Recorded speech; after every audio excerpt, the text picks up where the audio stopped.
And the PPP has objected to the decision to sack the board of the Guyana Sugar Corporation and the chief executive officer Raj Singh. The People's Progressive Party wishes to register its concern over the sacking of Dr. Rajendra Singh, CEO of the Guyana Sugar Corporation, and the entire board of directors of that corporation.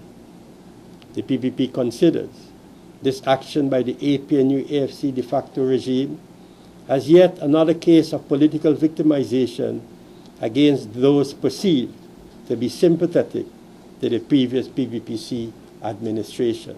But the chief executive officer and the board had taken a decision to shut down the sugar corporation without even due regard to the government. In fact, the issue wasn't even communicated to the government.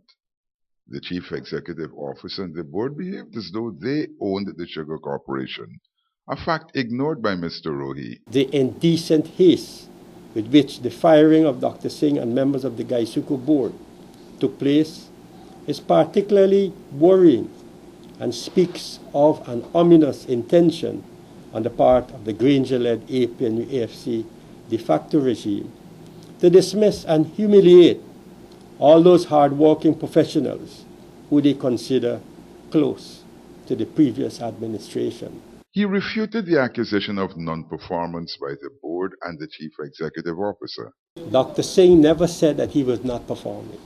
It is the new administration that came in that began the propaganda against Mr. Singh and the board by talking about the non-performance. If there was a question of non-performance during our time, we would have dealt with it. But as far as we were concerned, there was no question of non-performance. But the evidence was there.